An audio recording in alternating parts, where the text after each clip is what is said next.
Bienvenue, welcome to Montreal, Corey Perry. Or should I say, Scorey Perry?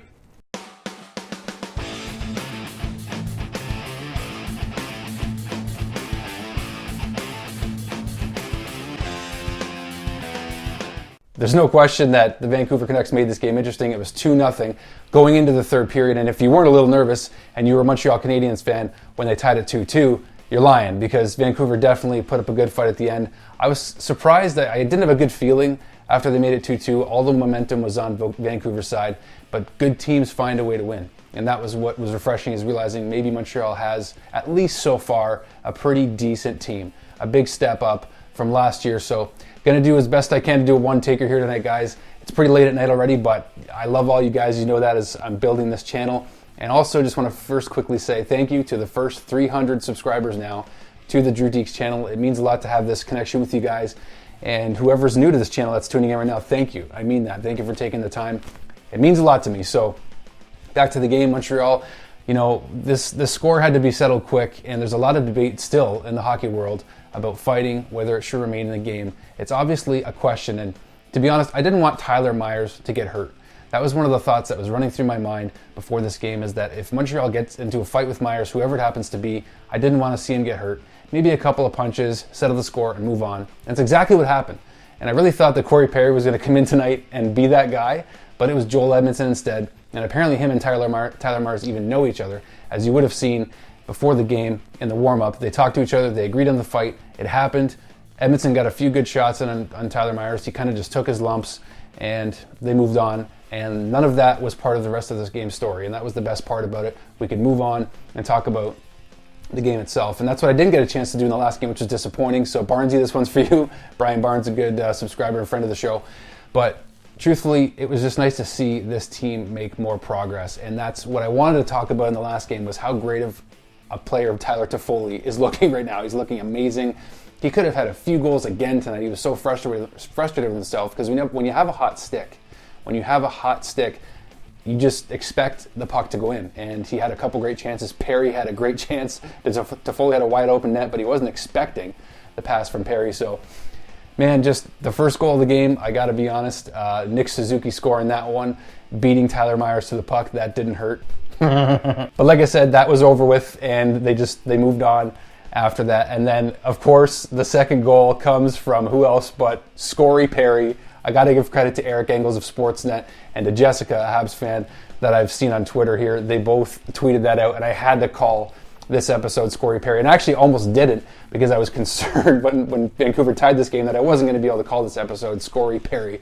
It's just a fun title to throw in there. So like I said, it was 2-0 going into the third, but the story of the game for me was that Montreal didn't give up, and they were still able to capitalize. Finally, we see Jonathan Drouin bury a goal. Man, I'm so happy for Joe to get that puck in. I think a lot of fans probably were. He almost scored the same exact goal right after that, near the end of the third. Just a relief to see him get his first goal. He got an assist in this game as well. I think he's got 6 points in all 6 games so far for the Montreal Canadiens. So another just a great boost for each line is contributing.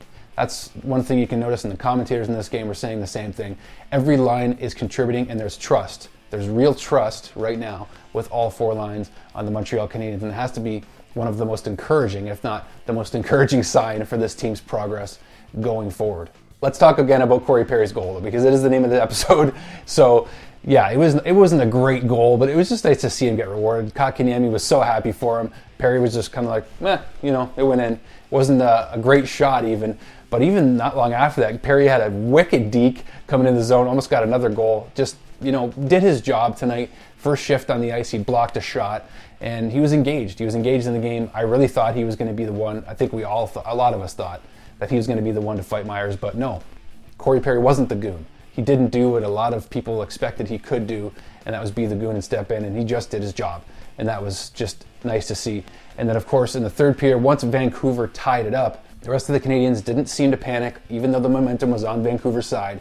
And we go up 3-2 with Gallagher's goal. Just Vancouver coughing up tons of turnovers in this series with Montreal. So when Gallagher sniped it, it felt a little bit better. But when Drouin put in the fourth goal to make it 4-2 for the Canadiens, that's when I was like, Ugh. So I was a little more confident that we were going to come up with the win at that point. Then I don't know if he's our new enforcer, but he's looking good. I wasn't impressed with Edmundson that much in Game 1 against the Leafs, and then that changed. and he's really starting to show he's got some value on this Canadiens blue line. And he scores the empty net goal just right by Carey Price and just floats it all the way like an alley-oop pass or shot down into the empty net, and the Canadiens get the 5th goal to ice it 5-2.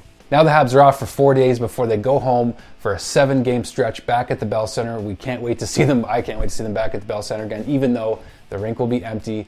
The fans are there in heart and in spirit. We're all cheering them on. And it's just going to be great to see the Canadiens go home with a great season starting behind them. 4-0-2, no regulation losses, and Jake Allen's looking good as our second goalie right now. A lot of encouraging signs from the Canadiens. I could go on, but going to keep this one a little shorter tonight, guys. Thanks so much for tuning in to the Drew Deeks Show. Subscribe to the channel if you haven't already. Got actually some videos to release this week.